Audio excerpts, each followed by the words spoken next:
Hi everyone and welcome. You're cooking from home with Megan Stewart, the museum educator for the Kamloops Museum and Archives, and Jordan. Hi Jordan. And what are we making today, Joe? Apple cake. Apple cake, that's right. So before we get started with our apple cake, I would like to just take a moment to acknowledge that we are on the traditional and unceded territories of the Kamloops First Nation. Now, the cake we're going to make today is a quick double apple cake. It comes from Adam's Kitchen, which is a recipe book that came out from St. Anne's Academy. So some of you guys went there in the past, or maybe go there now. You might be familiar with some of these recipes. They look to me, from flipping through the book, like maybe they came from a cafeteria of some sort, or maybe were served to students at some point, because a lot of them are quite large and they double up. So we're going to get started with our apple cake. We're going to start by creaming together a 1/4 cup of butter in this bowl with 2 or 3/4 of a cup of brown sugar. So that's been pre-measured here. So Joe, I'm going to get you to get started. You can start creaming together that brown sugar and that butter. So we're going to beat together the sugar and the butter, and then we're going to add into that mixture and 1 egg, a 1/4 cup of low-fat yogurt, and a teaspoon of vanilla. So we'll just give Joe a chance to get started there. I'm going to measure out our yogurt. You have to do this. You have to do that. Yep, you're right. You're creaming it together. Good job. Yeah, we're going to use our fork to really get in there. Why? But not a spoon. Nope, not a spoon. Usually we use a fork for creaming, or at least I do. All right, keep going. Keep stirring. This is yummy yogurt. Yes, it is yummy yogurt. May I have a turn? Of course, and then I can have another You turn. bet. There's a lot of stirring in this recipe, so I think you're going to get to have lots of turns to stir. Now, one thing about this recipe that's maybe a little bit different from the recipes we've done in the past is that we actually have to do wet and dry ingredients separately. So we're starting off today with the wet ingredients, starting with our butter and sugar and yogurt and egg mixture. Can I have it? Yes, you may. Here you go. All right, now we're going to add in that yogurt. So can you stir in all that yogurt? And maybe we'll switch you over now to a spoon for this part. So I'll trade you. I'll take your fork. There you go. Perfect. All right, and I'm also going to add in a teaspoon of vanilla. So a little bit of vanilla. You keep stirring. There we go. Stir. And I'm going to add in 1 egg. So it smells good, doesn't it, with the vanilla in there? All right. There we are. And I'm just going to rinse my hands. So you keep stirring that egg mixture in there, my love. I'm going to switch hands. Good choice. Because I want to mix with the head. I think it makes me hot. Oh, you're very ambidextrous. See? What? Good job. So now in my second bowl here, I'm going to start in on my dry ingredients. So for this one, I have already in here, it says 1 to 2/3 cup of cake or pastry flour. So I'm going to go ahead and put that in there. Now I'm going to combine in some ginger. So it calls for 1.5 teaspoons of ginger. I'm actually going to be using fresh ginger today because that's what we have in the house. So I'm going to go ahead and use a little bit less than that just because fresh ginger tends to be a little bit stronger. So I'm going to go ahead and grate some ginger into this bowl here. Ooh, this smells good. It does, doesn't it? It smells like ginger ale. I know, I like it. So I know probably lots of you guys have ginger powder or ginger root powder at home.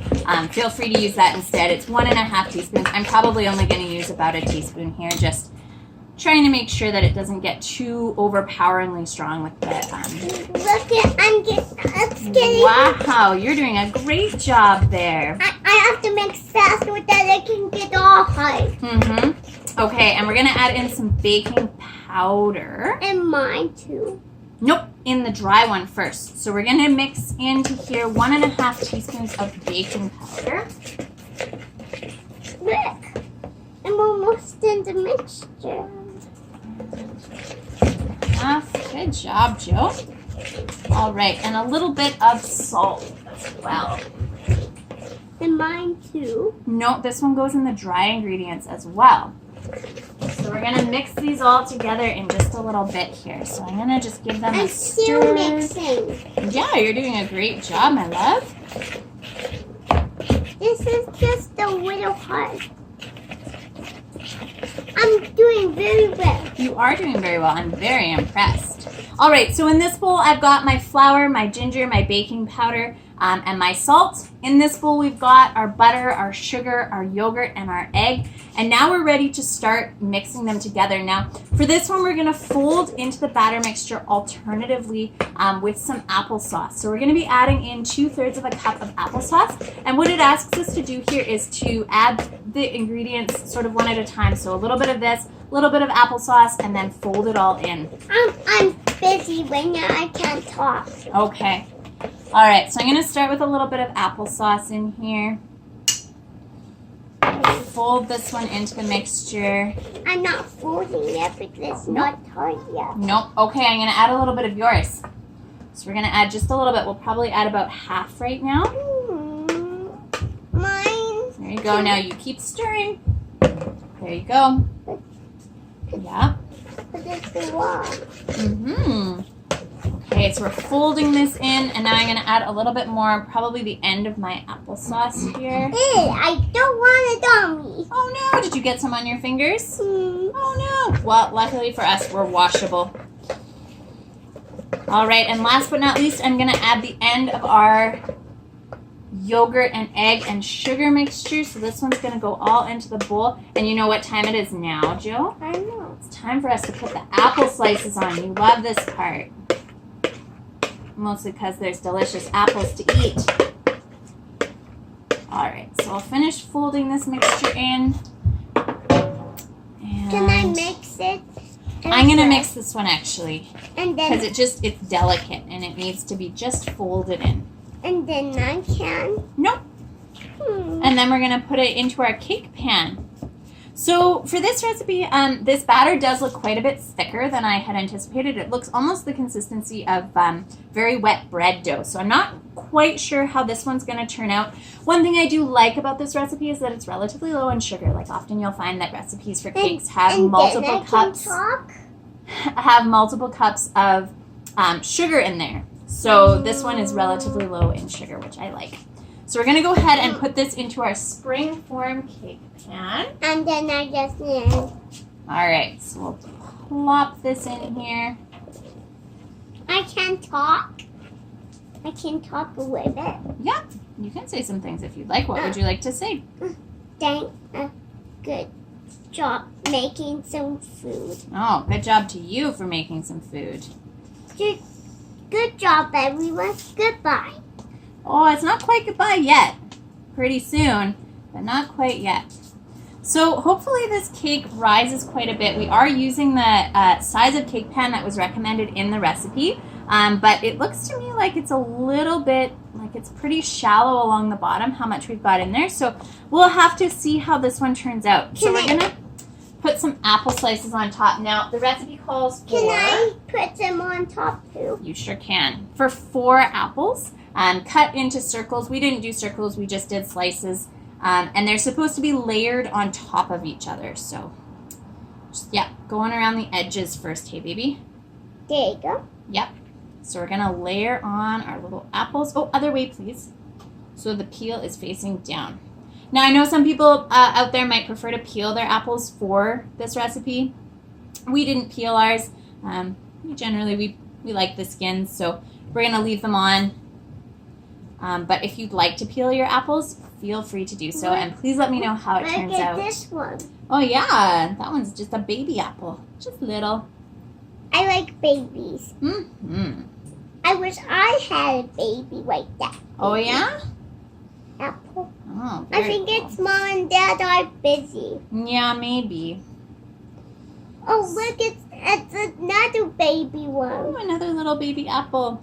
So just layering these on, I'm kind of making a flower pattern with mine. maybe some of you guys who are a little bit more creative out there might want to make other kinds of patterns. It would be really cool to see some of them if you come up with something really... Look at this one. Wow, another baby one. If you come up with something that's really interesting or creative, we'd love to see it. So feel free to tag us on social media if you do. Look at this one. Wow, just a little baby apple. He's so cute. Mm-hmm. I like babies. I know. Look. We're almost done. Okay, I think that's all the apple slices that we have time for right now. All right, so we've got our apples on there. I also noticed the way that we've put them on, that they sort of get thicker towards the center. So I'm gonna just maybe add a few extras along the side. Now, this recipe does call for sort of a glaze to go over top of the apples. We're gonna go ahead and make that. So the glaze has 3 tablespoons of brown sugar, 2 teaspoons of water, and half a teaspoon of cinnamon. So a nice sort of apple spice glaze to go on top of this one. I have 2 more apples. You do, I see that.